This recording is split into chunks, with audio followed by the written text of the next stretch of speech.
Hey everybody, it's Joe Parr, founder of the Ladies Working Dog Group. Are you feeling stuck with your Gundog training?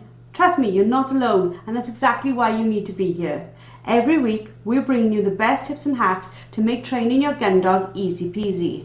We'll keep it straightforward, no fuss, just actionable guidance that you can put straight to use. So let's get started. Hello and welcome to another episode of Found It, Fetched It. This week we're going to be talking all about not punishing the good stuff, about keeping training positive and clear. Joining me for this are LWDG group experts Claire Denyer, Gemma Martin and Samantha Thornycroft Taylor. Good morning ladies, how are we today? Good morning Joe, very well thank you. Great to be here for another chat. Morning Joe, morning ladies. I'm very well thank you. Hope you are too. Morning guys, yeah, all good apart from a little bit of a cold, but looking forward to having a chat. Now, the idea for this podcast came about from what we see really within our members, isn't it? It's this sort of like unintentional confusion around what we do with our dogs. So can we start by talking about like what we mean about not punishing good stuff? Because people will automatically think, well, I don't punish good stuff. Yeah, I think one of the most common and easiest ways to think about this is let's take a dog's recall.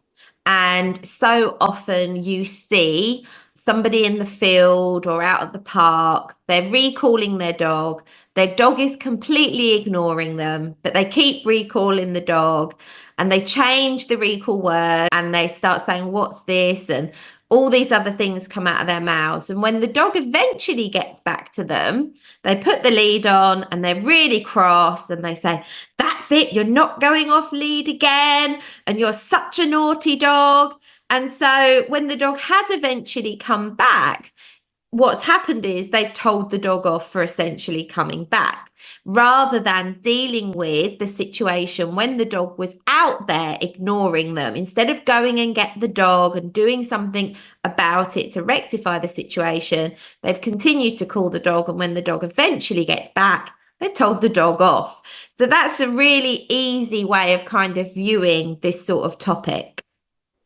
I think that's a really good point, Claire. But I think as well, it's one of those things you can't punish a dog when it has eventually come back, because like you said, you're just teaching it then it's not worth coming back. But it is a good idea to try and get some form of re-engagement from your dog before you let it go off again. Otherwise you end up in this sort of rabbit hole of you eventually getting the dog back and it going, brilliant, thanks, I'm back, but I'm going to go back to where I was just now and I'm going to ignore you again.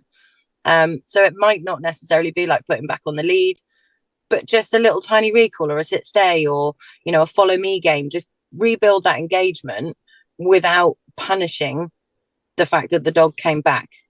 Yeah, and I think it's sometimes realising that it might not be the best idea to try again that day. Our dog might be in the wrong state of mind. It might have got too excited about a bird over in the hedge. So doing that sort of close work, like you've just said, Sam, so building that heel work engagement up again and then calling it a day and going, right, we'll try again tomorrow, we'll try again later today in a different environment, and stop setting our dogs up to get it wrong, effectively. You guys think we know that we're doing this though? Because like I said, we don't mean to do it intentionally, but I feel like it's probably something we're not even aware of. Yes, absolutely. I think a lot of the time it comes from a place of frustration, or from a place of disappointment, or from a place of, I thought I had finally got this, and the reality that perhaps that training isn't as solid or as proofed as you originally believed it was. I don't think it's hardly ever intentional. It's that our human emotions kick in, and our human emotions make us react in a way that we are not thinking about in terms of how that's going to come across to the dog in the future. And with that recall example, you've only got to look at how that could then create problems with bringing retrieves back, with playing keep away, further recall problems, because the dog starts to feel like being around you is not the best place to be, because you're really grumpy and really unhappy when I'm around you. And so all the fun is out there. Those other people and dogs aren't grumpy with me, so I'll stay out there. So I think it's not from a place of intentionally punishing the dog for coming back. It's more from a place of frustration or disappointment. And I think you've hit the nail on the head there, Claire, because we are human, aren't we? And we are pretty naff sometimes at getting our timing right, keeping our emotions in check when we're training. And especially in sort of modern times where a lot of our gun dogs and things live in houses with us, we see them a lot more. We have a lot more interactions with them, which ultimately means we have a lot more chances to get that timing wrong, to get those corrections wrong. Picked up your best shoes and you've snatched them out their mouth and gone, don't do that. But then what have we done? We've inadvertently told the dog we don't want them to pick things up. We don't want them to give them to us. And we start creating these problems by correcting the positives. That dog's just brought you something, albeit it's your Louis Vuitton whatever, that you don't want it to have in its mouth. But you've inadvertently told the dog off for doing that. And it has no idea of the concept that that was a precious item that you didn't want it to touch to start with. Now we're all trying to work out what Louis Vuitton stuff Gemma's got in her house. Claire? But none. Yeah, and Sam actually touched on earlier. Sam was sort of saying about sit. She said about the sit. And this is another one where so commonly you see handlers correcting the dog for potentially what is a positive or good behaviour. So when a dog is lacking confidence in being left in a sit or a stay position, whatever word you use, and the dog's creeping toward the owner, don't leave me, and the handler starts telling them off for following them, and the poor dog is not only being told off for breaking the sit, but essentially it's trying to get back to you, which is essentially a recall. And so again, the dog is being told off for doing a thing that we're trying to promote all the time. And I think, I always say to my clients, if your dog is breaking a sit and it's bogging off, that's one entirely thing. That is a naughty behaviour. If the dog is breaking the sit to come to you, more often than not, the dog is lacking in confidence or it doesn't understand the behaviour you're asking it to do. And so it wants to please you, so it wants to be with you. So I think it's recognising that sometimes your dog doesn't understand what you're asking and the safe place to be is around you. So we don't want to correct the dog for wanting to be in that safe space that is around you. Is it our understanding of sequences of behaviour? So do you guys tell us all the time about you almost habit stack. You do one thing that leads to another, to leads to another, to leads to another.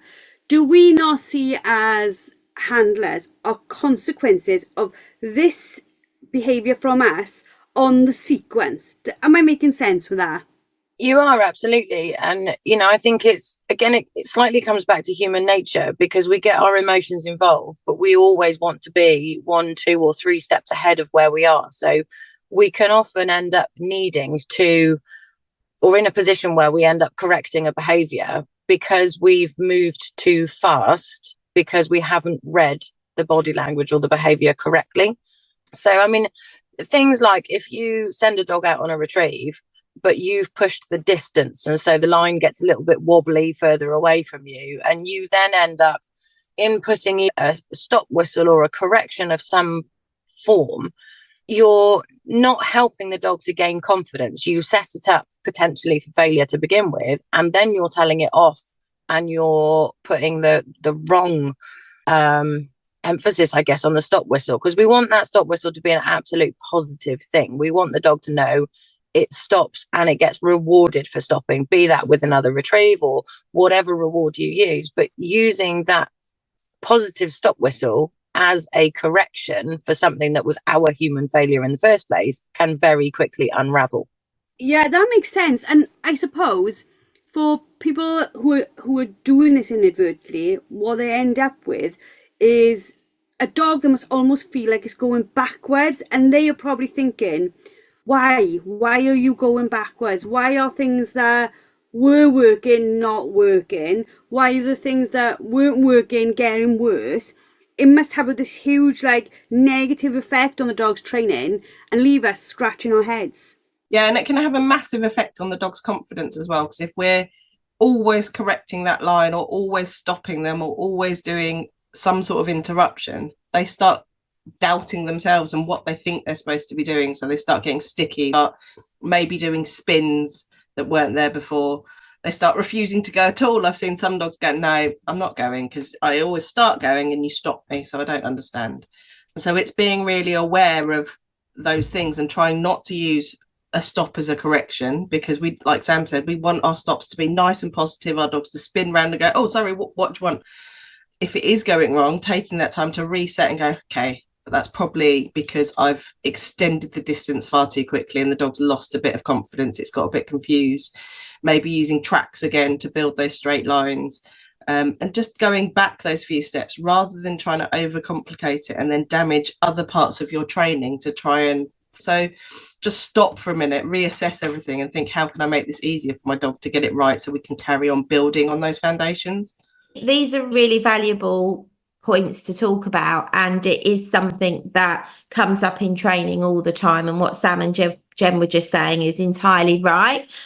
And the most common thing I see go wrong in the more advanced side of training is people using either the stop whistle or the recall to correct a wonky line, when actually what you should be doing is going back a step and revisiting delayed retrieves, long distance memory retrieves, working out, is it going wrong because the terrain is more difficult, or is it because the wind was against the dog and not helping it? There's so many things to consider before just thinking the dog's done it wrong.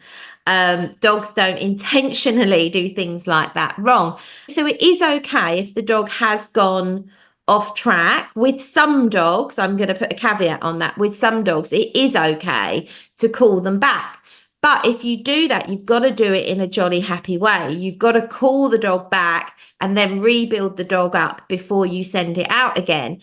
Now with some dogs you can't do that, because they will think, well, I don't understand why I've been called back and now you're sending me again. So as Jem said, you can create stickiness, you can create other problems like spinning and things like that.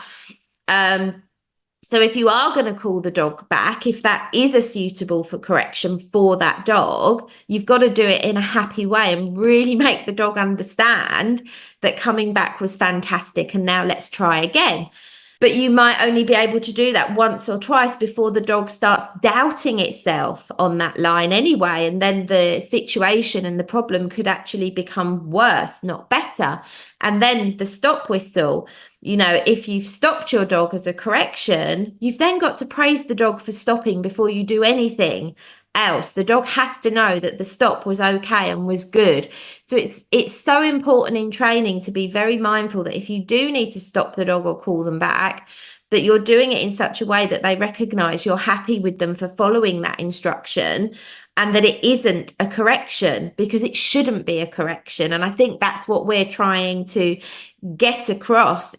For me, if a dog's line is wonky, but they go the distance, I'm going to let them go the distance and then help them to find the retrieve, but recognize I have an issue with my line and I need to work on that, but I need to address that separately, not risk damaging the dog's confidence. It's important to not damage the dog's confidence and to recognize in ourselves that we've pushed it too far for whatever reason, be it the environment, the distance, or anything else. But just wanted to add in that what we're talking about here with like a wonky line is a scenario where the dog initially went off in the right direction and then it went a bit wobbly. In my mind, totally another thing if you say to the dog, go in a straight line away from me, and it disappears off behind you, because that kind of does need correcting because it didn't listen to your instruction in the first place. But again, that correction needs to come in a kind of a firm but not an over the top way. So, you know, when you call your dog back, like Claire said, be it in a happy way, you did that bit slightly wrong. That wasn't quite what I was asking for. So just come back to me and I'm going to set you up and we're going to try again. And I'll probably make my body language much clearer, or I might take the dog closer to the retrieve. I might reset the retrieve. So I'm doing everything I can in my power to make it a fun, confident building activity for the dog. But I'm also being mindful that if it did bog off in totally the wrong direction, then something went wrong somewhere. Yeah, exactly. And we're not saying that you can't give your dog any correction for all the things that you might be training for and little bits and pieces. What we're saying is we're not trying to poison our stop cue, and we're not trying to poison our dogs coming into us, and we're not trying to poison our dogs giving us stuff. So it's really important to be mindful that all the things that you want your dog to do, they're never used as a bad thing to stop them doing something else. So by all means do that, but don't ruin all your other bits to try and fix the bits you're trying to fix, if that makes sense. Yeah, absolutely. And I think something that probably we don't think about is that once we've poisoned it and once we're making training a negative experience, it's very hard for the dog to then trust us to believe that going out with us is going to be a fun experience again. There's always that doubt in their mind. Like I know from the fantastic masterclass that you've done from members this month, Claire, around play. Like, I've already had messages back where people were like, well, can we be like that with our dogs? Can we be like positive and happy? And we've really got to keep building on the fact that you can train a dog with real, like, happy energy. Yeah, absolutely that. I think it's so important that we train the dog using a positive and happy energy, and that will help the dog's confidence. And it's so dog dependent as well. Some dogs are much more forgiving than others. And I don't mean forgiving in, oh, I'm going to hold a grudge with you forever. Not that kind of forgiving, but some dogs just can recover much more quickly when something's gone wrong, and they can pick themselves up, dust themselves off and say, right, I'm going to try this again. And that's usually the dogs that are really super driving. But then what might happen is you might see, it's something we call fallout. So the dog might go out again with confidence and pick it up, but then you see a strange behavior creep in and you think, well, where did that just come from? And you don't always track it back to, it's because I stopped the dog and was cross with the dog for not taking the right line, or I recalled the dog and was unhappy with it, that it didn't come straight back. You might see a bit of fallout. So it's a different behavior sneak in that you might not necessarily connect straight away. But if you unpick and wind back to where did that start? When did that start? What happened in the session prior to that? You can usually start to figure out what happened or what potentially upset the dog and made the dog feel like it couldn't get this right.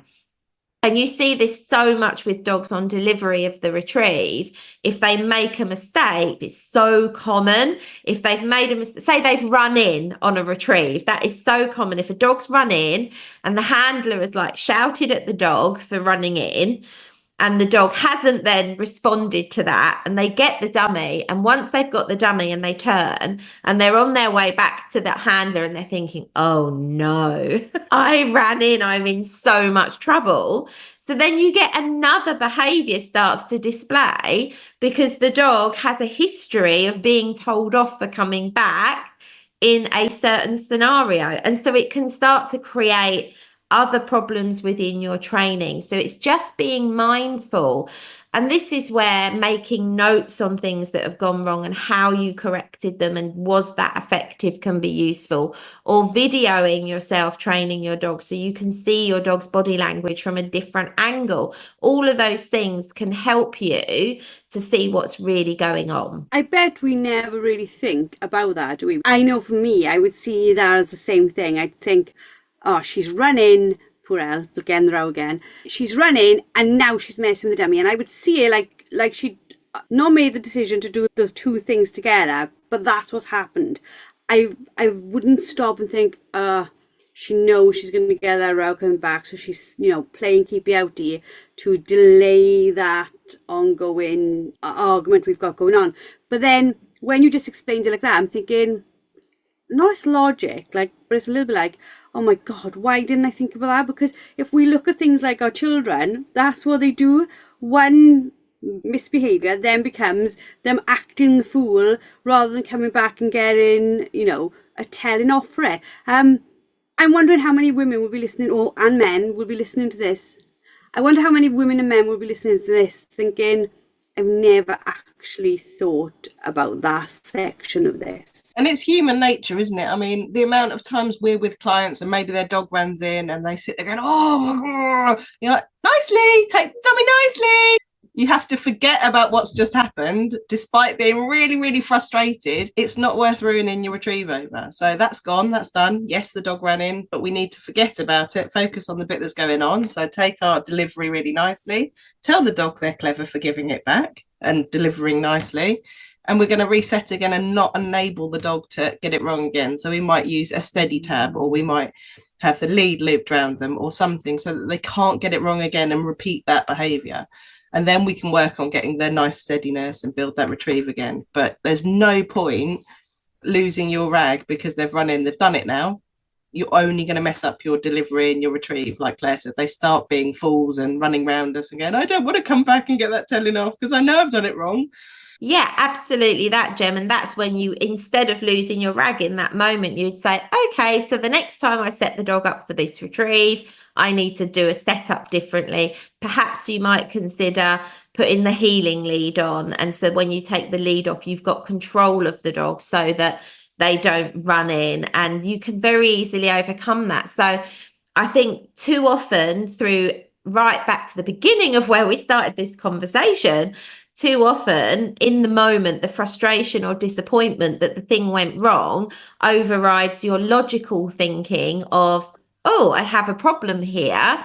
And instead of kind of thinking, how will I address that next time, in the moment the client or the handler tries to do something about it without thinking about the possible negative consequences that could bring into that behavior in the future.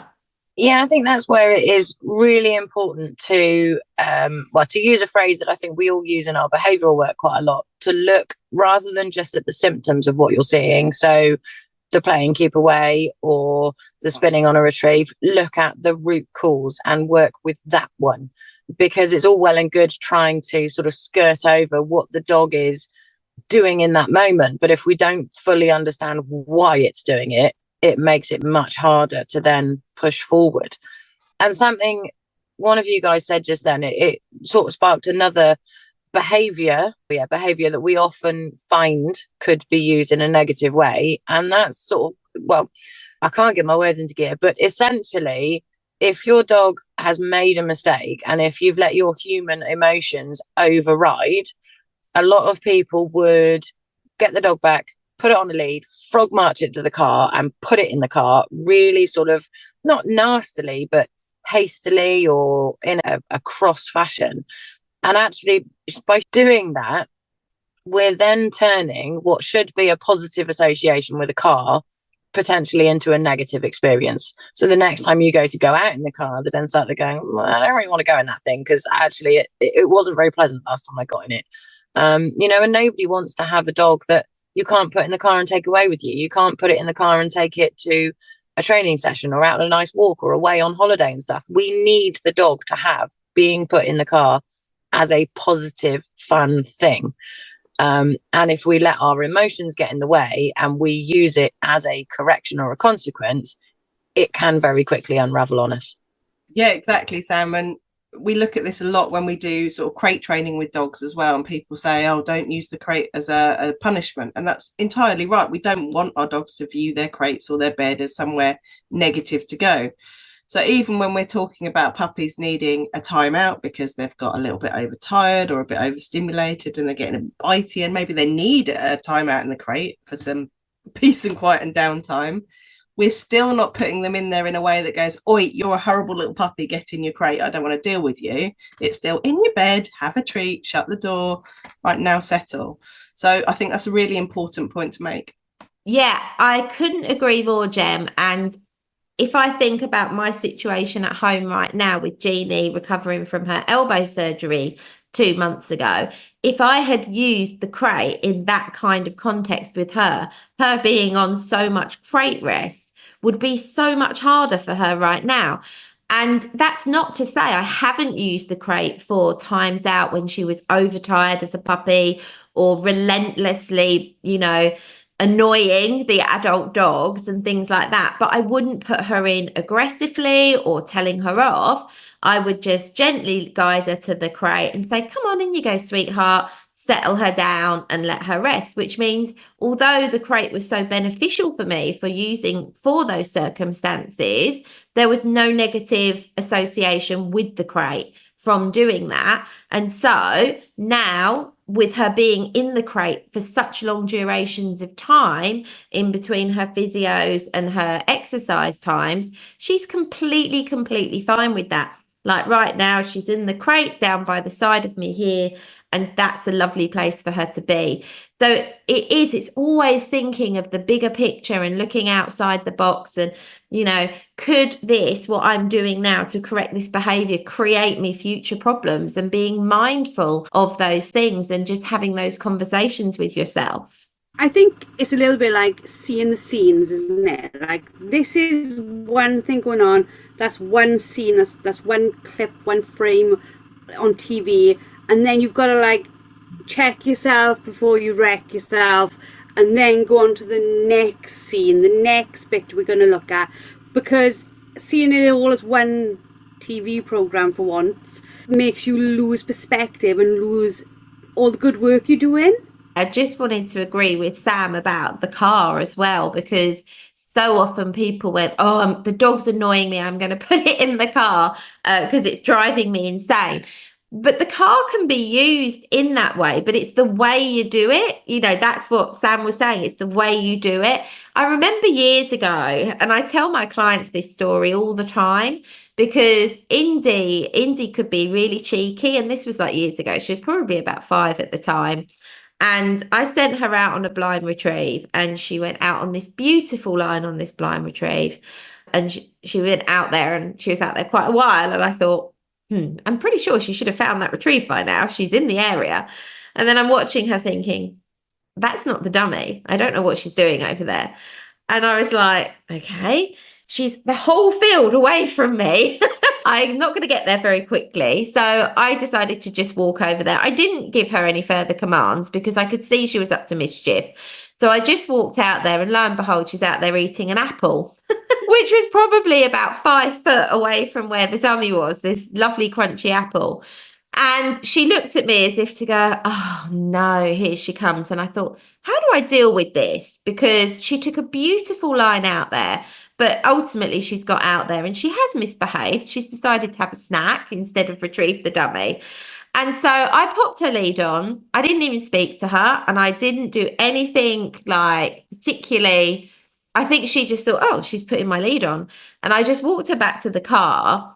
But as I got to the car, there was no anger, there was no frustration from me. And I just said, come on, up like that, popped her in the car, because I thought, she's really going to really hate this if I get Dude out and do something with Dude right now.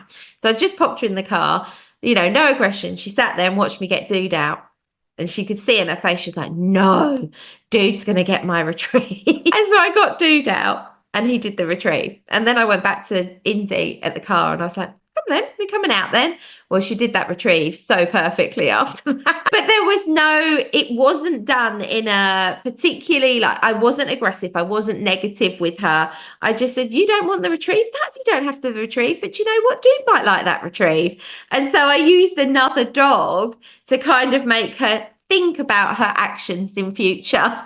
I think that is like an amazing example of what punishment can look like, though, isn't it? It's like we see punishment, or we hear the word punishment, and we think, oh, that means like battering the dog or being aggressive with the dog.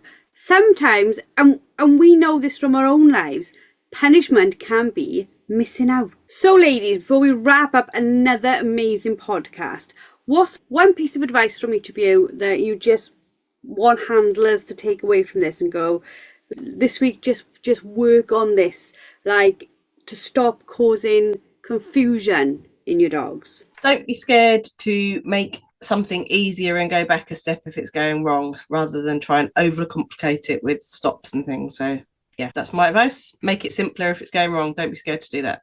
My advice would be to have a real deep thought. If something goes wrong in your training, actually think about what went wrong. What was the actual thing that went wrong, and how could you remedy that? Rather than feeling frustrated or disappointed in your dog, have a look at what actually went wrong and what could you do to remedy that, instead of using something otherwise that's a positive behavior to punish your dog. Yeah, and I think from a human point of view, if you feel yourself getting wound up, frustrated, upset, any of those, try and find a way that even if temporarily you can sort of park your emotions, because we often find that things do start to go wrong when the dog senses that we are upset, frustrated, cross, all the rest of it. So kind of a bit like water off a duck's back, I suppose. And it is harder than said. But if something's going wrong, take a breath, calm yourself, work through the situation, and then look back on it later to go, do you know what? Why did it go wrong? What can I do to make it easier next time? Or what can I do to fix it this time? But you've had a little break in the middle. Fabulous tips as always. And if you remember, there is so much information and training on mindset control in our group. As you know, we know is key to being successful with our dogs. As much as we can learn all the skills, if we don't get our mindsets aligned to the skills that our experts are training us, we simply won't make the cut. We really do have to get both to come together. So go and check those out. If you're not a member, like Sam just said, it's, you know, take a deep breath. Just give yourself a little bit of space before you make your next decision, because in that space we can calm ourselves down. Once we calm ourselves down, we tend to make better choices for us and our dogs. Thank you, ladies, for another amazing podcast. Thank you to our experts for being really, really generous and good spirited and saying, yeah, we'll pop on and do videos on top of the podcast. We're going to be doing a lot of work so that we can give you like brilliant practical training like this, that you can see us as well as hear us, because we want to help as many people as we can. We hope you've all enjoyed. We hope you all have a fabulous week, and we look forward to seeing you next week and speaking to you next week. That's it for today's episode. A massive thank you for tuning in. Don't forget to head over to the LWDG and sign up for our membership. Get access to expert-led training, a wonderfully supportive community, and the resources you need to become a confident and skilled gun dog trainer. Let's take this journey together, because no woman should have to train her gun dog alone. We'll see you all next week.